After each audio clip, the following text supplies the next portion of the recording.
Hi, my name is Benjamin Bisconer, and you're listening to Catholic versus Other. Tell the listeners a little bit about yourself, who you are, what you believe, and why you believe it. Well, my name's Benjamin, and I basically, since early childhood, have been obsessed with knowing the truth and knowing deeper truths, knowing reality as it is.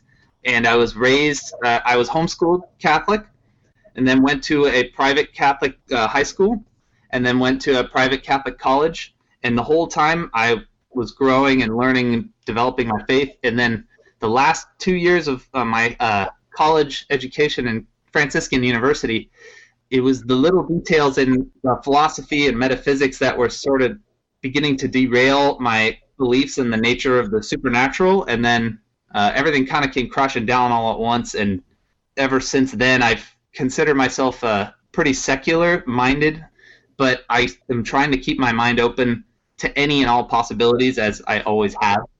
And that's where I'm at now. I usually like to get a little snapshot of your earliest religious memories. If you can reach back in your memory and try to find an image for us.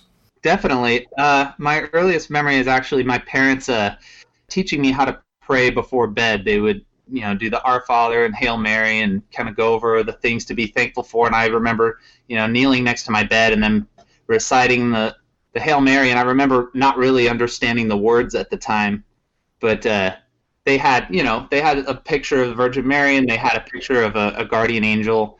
And, whenever I was scared at night, they told me, you have a guardian angel that's watching over you. And it was the prayers at night and the prayers before meals. So we had prayers before meals as well. And those are my very earliest religious memories. And it was around 5 years old, they gave me the beginner's Bible. So I had a little cartoon version of the Bible, and that was one of the books I learned how to read from. And I actually, would fall asleep reading through those chapters and kind of inculcating the biblical themes, obviously in a much more, shallow sense, just the plot, not really the meanings. But that's about the earliest I can think of. Another thing I like to ask my guests about usually is puberty and rebellion. Can you talk a little bit about the dark years, if you had any? Yeah.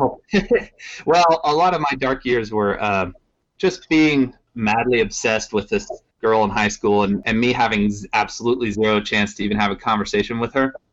But yeah, I mean, I still sometimes feel the waves from that, because it was it was brutal. I think it was more than what most kids get a crush on. It was pretty intense, and it was actually prior to me hitting puberty. So I was actually not sexually aware whatsoever, and that's when I fell in love with her. And then it was almost a separate thing going through puberty, and a lot of the Catholic teaching, they sent me to these chastity seminars and things, because my parents were kind of uncomfortable going through those details with me. So everything I learned was from those seminars. I had a lot of chastity books. They're actually really useful, and I surprisingly find a lot of value in their lessons still. They talk about how saving yourself for marriage has all these benefits, how being chaste, really improves your, emotional stability, especially in adolescence. And they had a lot of good points, and I kind of agreed with a lot of them. It might have actually been a benefit to me at the time to have that in my life. For sure. Can you talk me through the sort of highlight of your walk with God? Try to find a sort of peak experience, or one or two if you can. Yeah, well, one springs to mind right away. It was actually in 2004. I went on a retreat, and I came from a more traditional Catholic background, almost pre-Vatican II, a lot of Latin Mass, and we kind of disassociated ourselves from the more Protestant flavor of things, and this retreat was a more Protestant flavor. They had a lot of it was still Catholic, but they did things like speaking in tongues and all these things I was pretty unfamiliar with, and I was actually sort of apprehensive about, because I used to kind of make fun of Protestants for doing that, and they said, no, this is the Holy Spirit. This is one of the gifts of the Holy Spirit. You really have to surrender yourself. They were explaining to me, and so I decided to go that route. And it's sort of ironic. I'm going to relay this to you as I experienced it, and obviously I feel different about it now. But at the time, they were huddling over me and praying, and I just started crying because I was trying to my best to be holy, and it was difficult, especially being a teenage boy. And one of the counselors was spoke to me, and as a surrogate for Christ, and he said, just hold on, son, I'm so proud of you, just hang in there, you're doing great. And I remember just sobbing because it felt like that was God, like speaking through him to me, like saying, hey, I'm here for you. I totally am watching you, and I understand. And it was like the whole day leading up to that experience, I knew something big was going to happen. Like I could even how I was looking at my surroundings, I was sort of like anticipating something strong. And when that hit, I knew that was it. And I had just collapsed, and people kept praying, kept speaking in tongues around me, and none of that even mattered. Like I would say that was the closest thing to a religious blissful experience. It was like a very simple, clean, happy moment. And that stuck with me.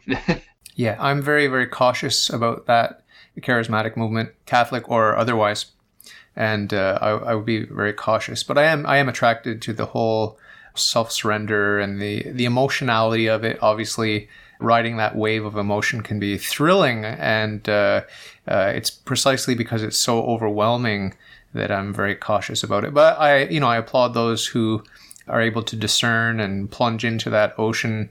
But I'll just be hanging out on the shore, playing it safe. That's sort of my approach.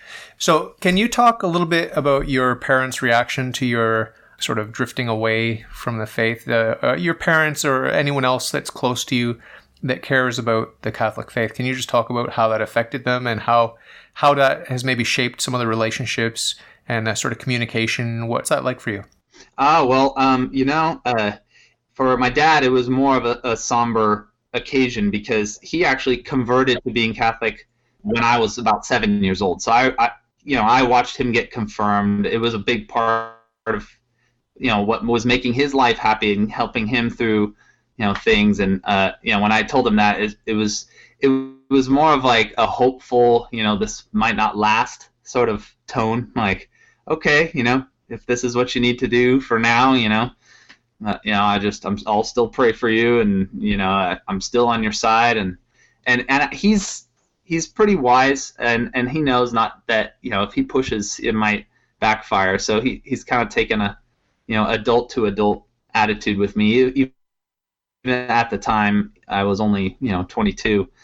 But my mom, on the other hand, when I confided in her, she actually confided in me that she had lost her faith years before, and she didn't want to tell anybody, and she was she still would go to church, but for her, the reason, I think I'm speculating behind her reason, but I remember there was a lot of news stories about little girls getting kidnapped, and the tragedy of them finding the body after the fact, and I think my mom was secretly traumatized by that, and I think that just eroded away at her faith, but she still, I think is fearful of God. Like I think she believes that there's something that she needs to respect, and that there's some sort of cosmic agency active in the world, but she's kind of given up on knowing or understanding what that is. But that, which was much different for me, like that my conversion had nothing to do with emotion at all. It was all the kind of emotionless details. So let's talk a little bit about where you are today and the intellectual journey, these sort of issues that interest you most. Yeah, definitely. Well, all my issues that interest me are philosophical. And one of the things, even when I was a believer, that I started to separate in my mind anyways, was an objective morality, or even ethics itself, and how that relates to God, because it all started with Socrates and the Euthyphro dilemma, which was he asked one of his followers, is something pious because it is something the gods do, or do the gods do it because it is pious? And what he was trying to separate was, is it defined as something close to God, or is goodness have its own objective definition, and God is a being that meets that criteria of goodness? And once that separated for me, there was a lot of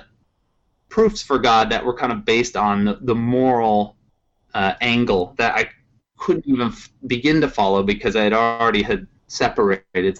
So I'm curious as to how you tie, morality and God in your mind. Yeah, well, it's been resolved very early in the church. I'm a huge fan of St. Augustine, and he resolved it very handily by saying that it's a false dichotomy because God's not conforming to the good, and the good's not an arbitrary decree of God. Rather, God's nature is goodness. God's nature is justice, beauty, and life and health and all the other perfections. So if you've been reading any of the medieval proofs of the existence of God, you'll see how we can know with the light of natural reason and without supernatural revelation that God has all of these infinite perfections and that he is identical with all of his attributes, and those attributes are in fact identical among themselves.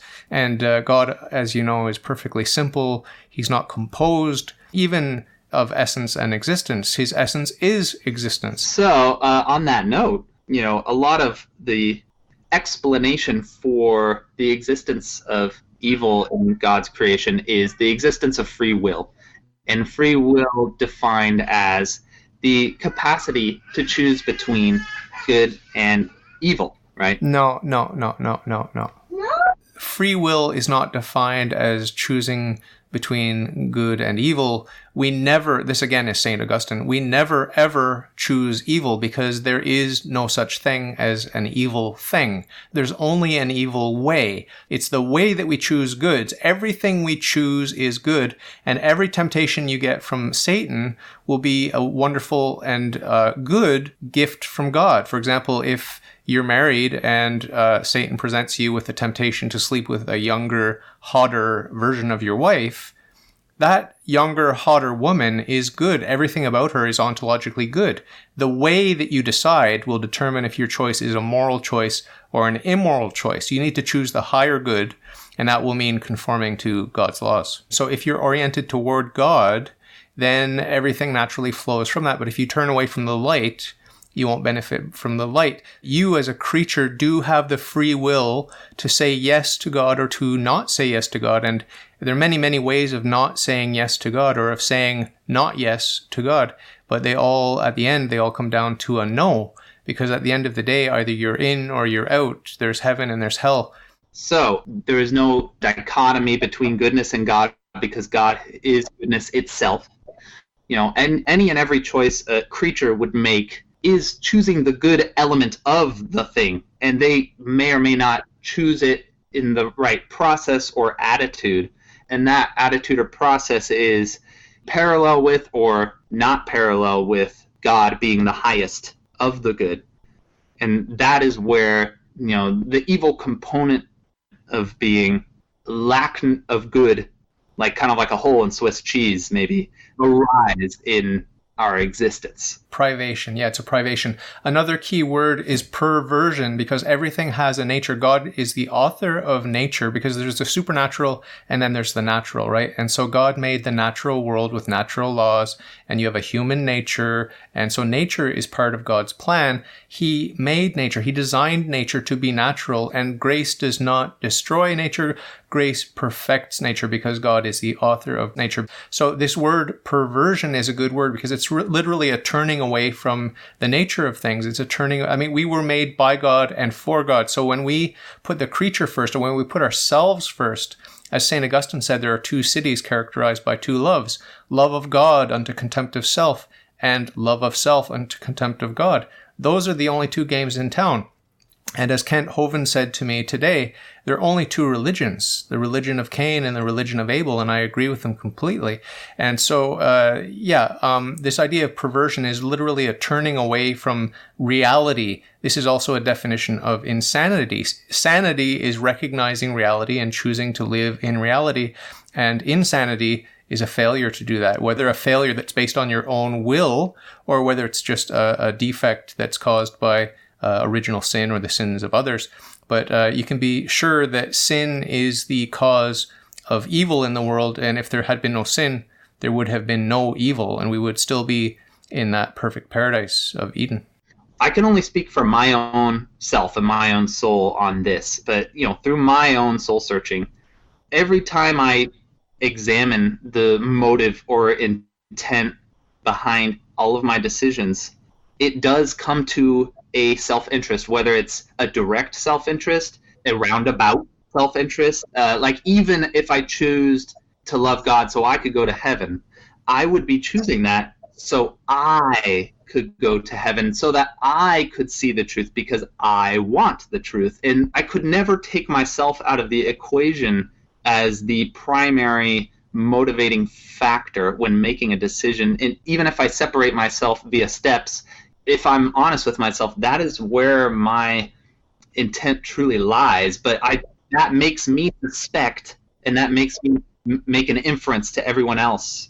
You're absolutely correct. And again, my favorite theologian and Saint Augustine says, and I quote, "God is the fountain of our happiness. To this good we ought to be led by those who love us. And to this good we ought to lead those we love. For he who loves himself wishes nothing else than this, and the goal set before him is to draw near to God." And so when one who has this intelligent self-love is commanded to love his neighbor as himself, what else is enjoined but that he shall do all in his power to commend him to the love of God? This is the worship of God. This is true religion. So that's the end of the quote. St. Augustine is recognizing that there is an intelligent self-love. Those in the city of God do have a self-love, but it's the love of God unto contempt of self. It's just like it says in the Bible where Jesus says that you have to hate your mother and your sisters and your brothers and your very self if you are to be a disciple of Jesus Christ. And then he also goes on to say that you have to love your neighbor as you love yourself. There's no contradiction. There is paradox, however, because we do need to love God above all things unto contempt of self. But loving God above all things will lead you to the 10 Commandments. Jesus said time and time again, if you love me, it's conditional. If you love me, then you'll keep the commandments. So you don't have to love him, but you're free to love him. And if you love him, you will keep the commandments. And what are the commandments? There are 2 commandments. There were 2 tablets that Moses brought down from the mountain.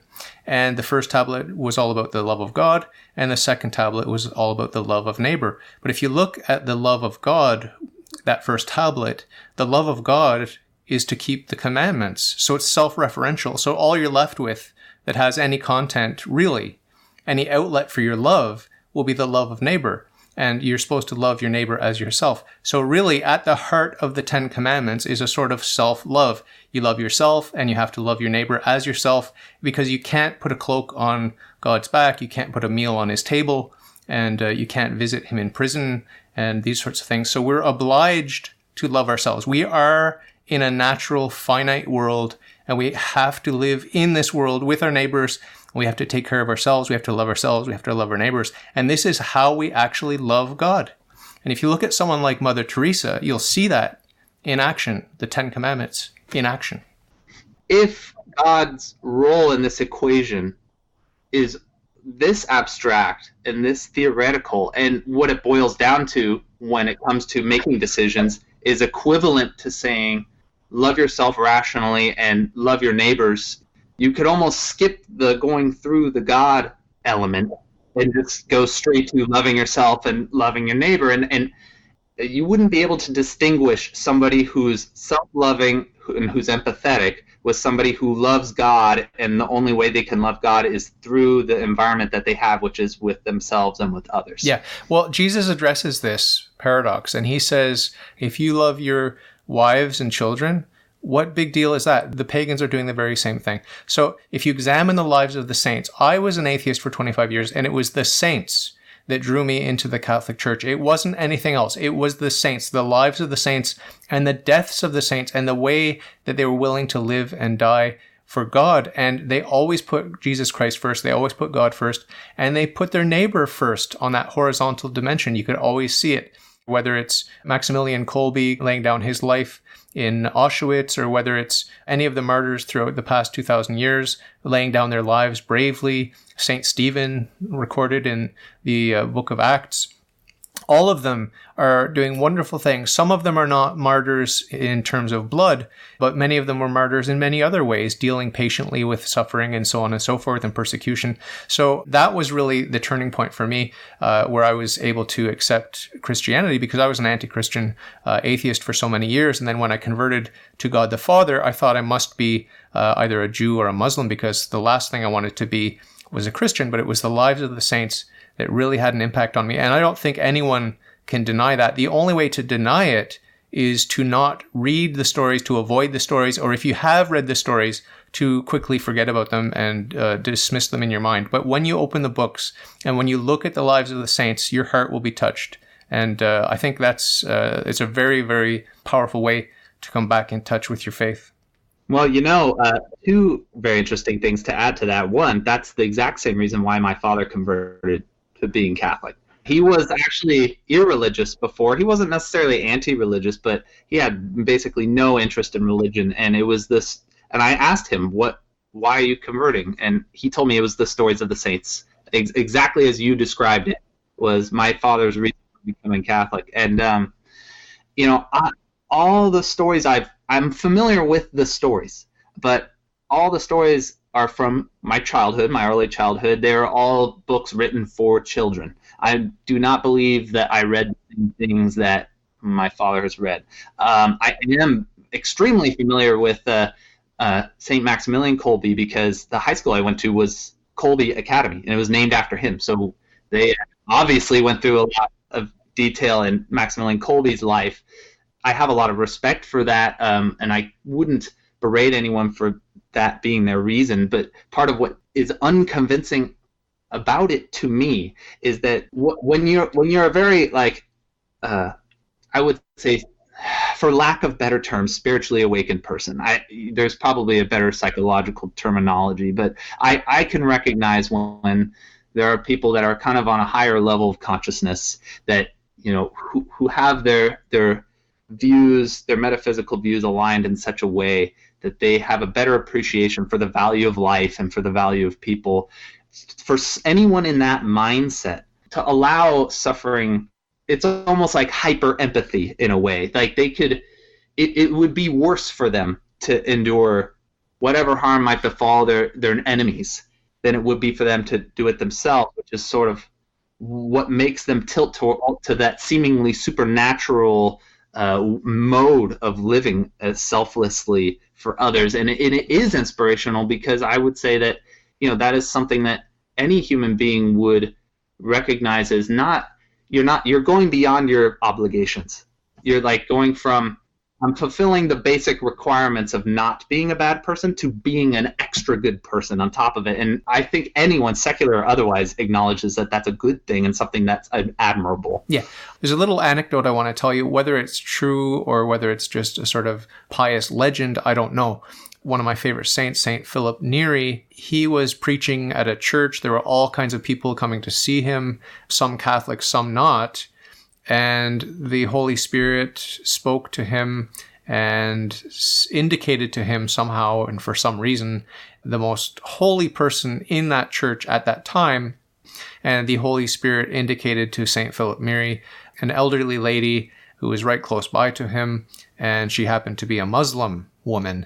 And so the Holy Spirit made it clear to St. Philip Neri that this woman, although she's not Catholic, she loves God more than even St. Philip Neri. So imagine if you compare that Muslim woman's love of God with my love of God, for example, or with your love of God, which right now is going through a little bit of a lukewarm period, to put it mildly. If we compare that Muslim woman's love of God to yours, I think you'll be inspired to imitate her. And St. Philip Neri was inspired to imitate her in her love of God and her simplicity. Because we in the West and we in the church have a lot of riches intellectually, philosophically, theologically, historically, in the saints, and we have so much.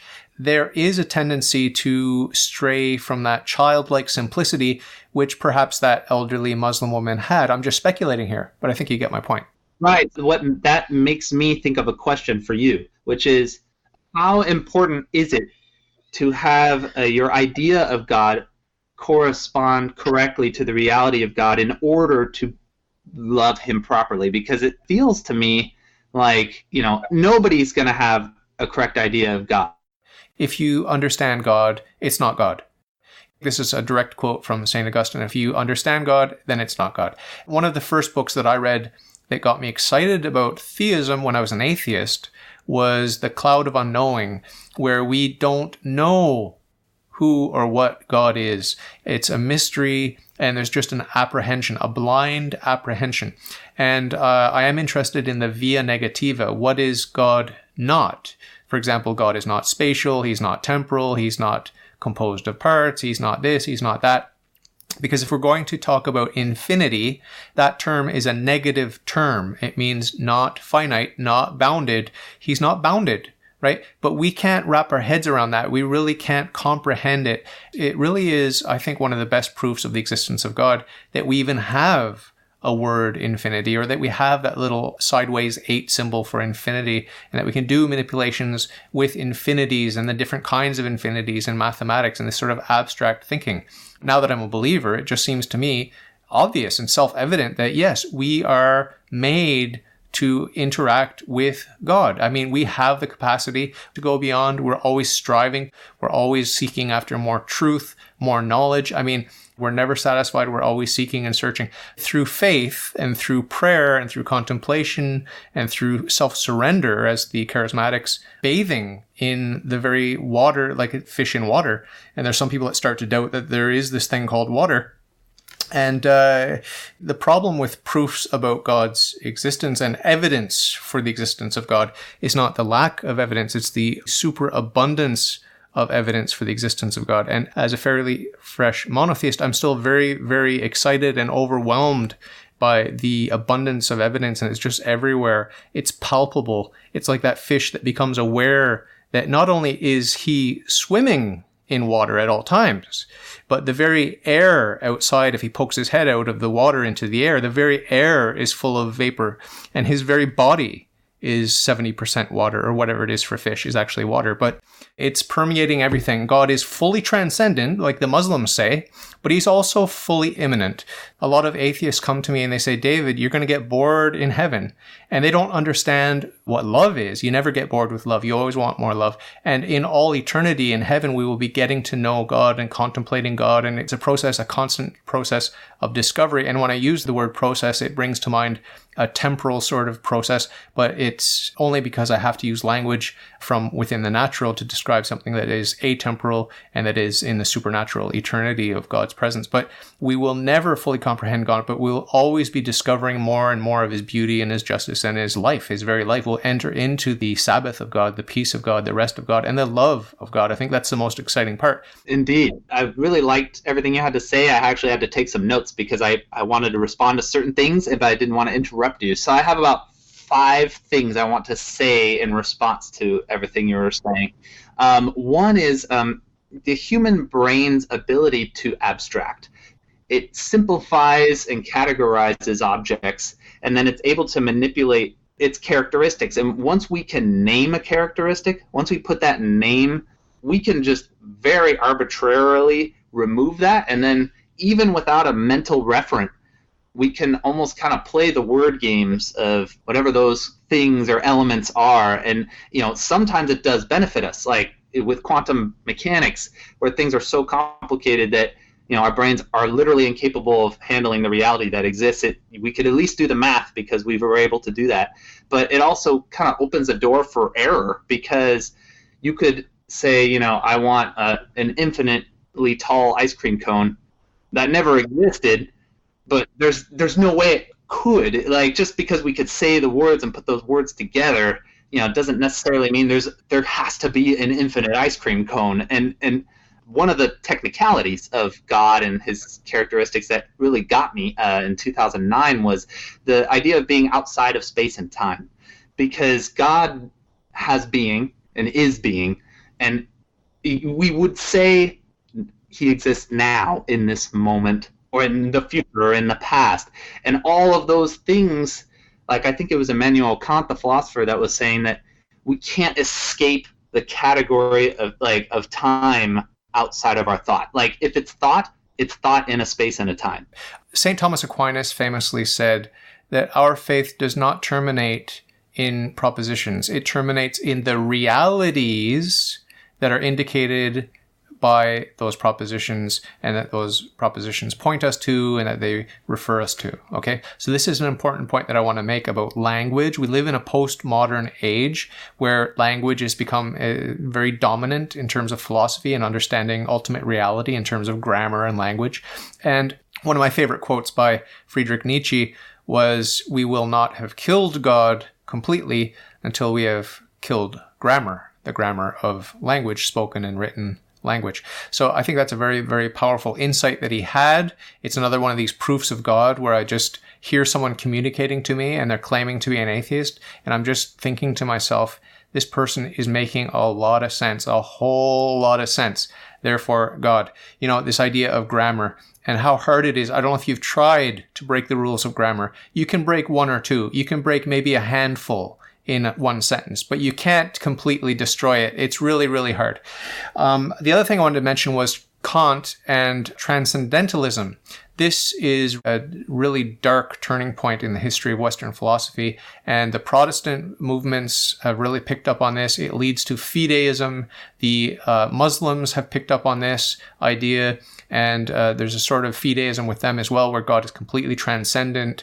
We can't trust reason, and therefore we just have to enter into this sort of quietism and wait for, be submissive, quietly submissive to the will of God and this sort of thing. There are many, many, many different various manifestations of that. I'm not saying that all Protestants and all Muslims are identical in the way that this transcendentalism from Kant manifests itself. What I'm saying is it's a very, very dangerous game when you start going down that path. And I think you'd be better off examining what do the highest and brightest minds of the High Middle Ages say. What did St. Anselm say? What did Blessed John Duns Scotus say? What did Thomas Aquinas say? There's so many bright minds that were well grounded in reality, and that we're able to talk about the transcendent and the immanent, and to keep us in contact. I don't remember Duns Scotus as much as Anselm. I did a paper on Anselm's proof of God, but it did come down to the same problem, the very grammar of the language. And if you right now hated God and religion, you wanted to make your own little cult just to make money and to get lots of women, you could do that, but you would be, in the process, you would be preaching the gospel of Jesus Christ, and you would be propagating the means of salvation, the Catholic means of salvation in the process. And you would be bringing people to God, even if you didn't want to, even if you wanted to do the exact opposite. Because of that idea that I was talking about with grammar, it's so hard not to participate in that water. That water is in you, it's outside of you, it's even in the air above the water, it's everywhere. What you're saying really is ringing a bell for me with the hero's journey, and how so many movies follow that plot line, and how if you want to make a successful movie, they have to tell that exact same story. They just change the dressings of the characters and the dressings of the surroundings. And when you're talking about how, if I were to start a cult, I would still have to tell the same story. That sounds very similar to me. Yeah. What do you think of Jordan Peterson? Did he make waves where you are? Oh, well, he made waves with me recently, and that's, I would say about a year ago today, I started following him. And I love everything that guy has to say. And I was sort of despairing having any philosophical conversations with anyone. So I kind of just hid away for a while. And it was because of him that I decided to put myself out there a little more, to voice my opinion, to have more dialogues, because I thought, hey, here's this guy. He's, I really appreciate him speaking out, and maybe I should, learn, eventually be that smart and be able to that type of intellectual clout. So I'm sure I triggered that thought in you with the hero's journey. Yeah. for sure. I'm not a huge fan of him as a guru, but I do have sympathy for him. I like his face. I like his personality.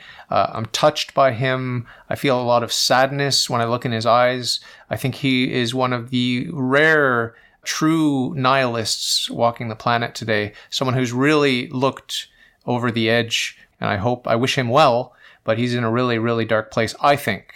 I know. I mean, if because I'm reading his book, Maps of Meaning, and I've read some Kierkegaard and other philosophers that, they go to very dark places, very hopeless places of the soul and of reality. And I'm reading Jordan Peterson's book, and man, he goes there. Like he went full on. I mean, it's like a really hard to read, but he's fighting in the right direction, I would say.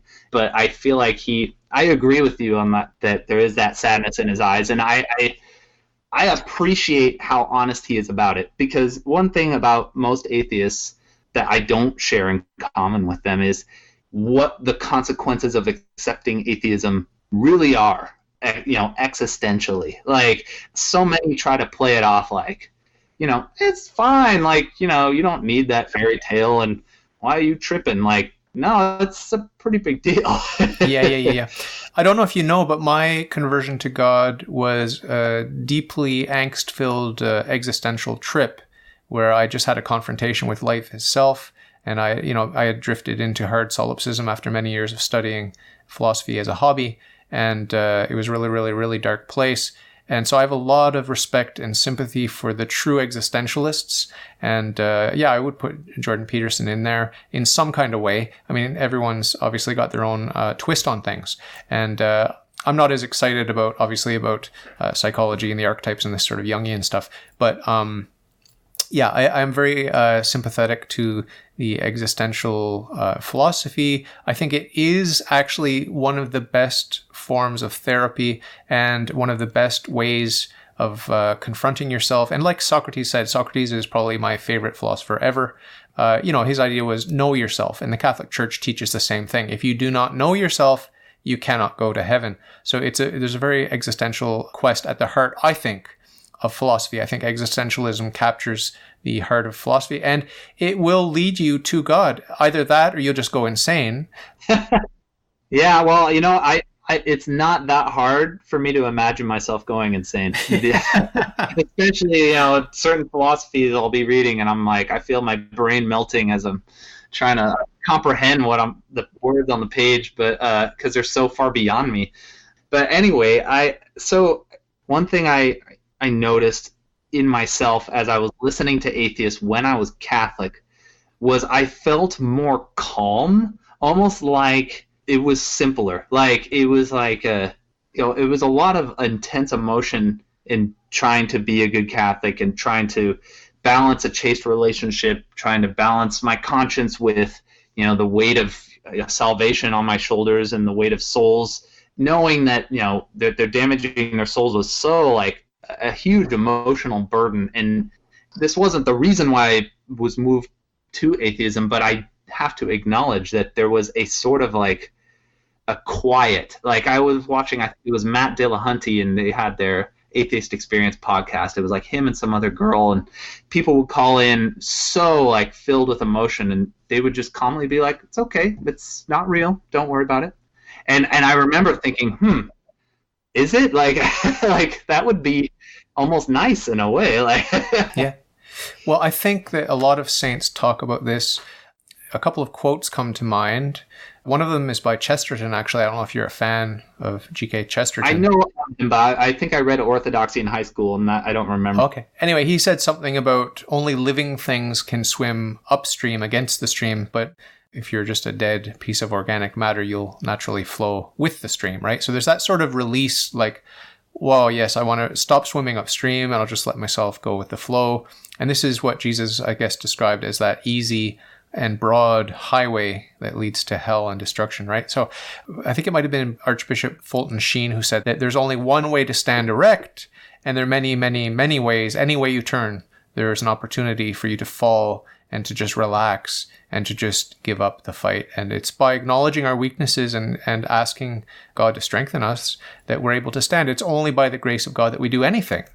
when I deconverted, it was because I was convinced by the arguments that exposed the arguments I was using as faulty, or I had questions that could not be answered in any other way, but that would contradict the faith.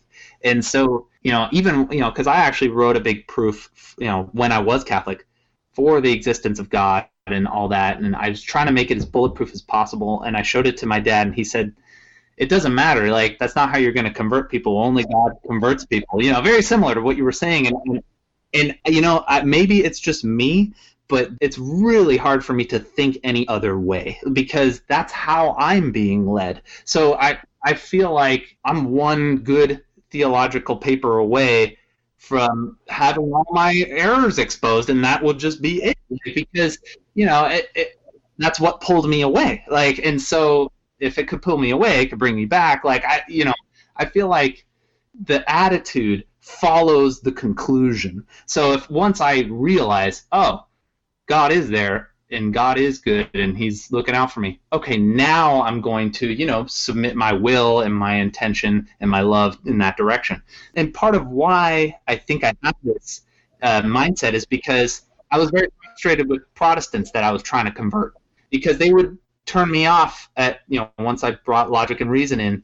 And I said, man, you're missing on the fullness because you're stuck on the faith train of, I'm choosing Jesus and I don't know what that means, and I don't care that Jesus started the Catholic Church or that the Catholic Church composed the Bible. I'm just going to follow what the Bible says. And it drove me absolutely insane. And I think that's why I was so convinced, that the answer and the tool was to use that logic and reason wherever I'm going to go.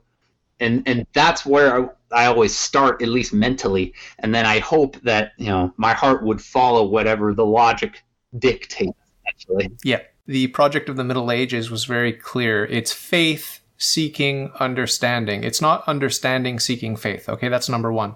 The other thing that comes to mind is that guy that we've all seen. We've all seen him on TV, in movies, and sadly in real life. We've seen this guy that has his checklist for his perfect girlfriend / wife, whatever. We've seen that guy. And we've seen how pathetic and sad it is. Love is not like that. Love is a relationship between persons, and it's a self-giving. And so about love. You're in a loving relationship. Indeed. So you do have firsthand experience with love. You know that you can't apply some sort of checklist. Yeah. But I do, at the end of my interviews, I do ask my guests to wrap up with a little positive thought, a message of hope. So no pressure, but what do you think you might be able to say to anyone that might be out there listening now? I would say to find something meaningful and pursue it. And I know for me, what makes my life meaningful is pursuing the truth. And that, no matter what happens to me, I know that each day there's hope that I'll get closer to that or learn more about it. And so that's kind of why I chose other instead of atheist, because that humility I find not only as a virtue, but even as a practical tool for keeping your mind open to new information.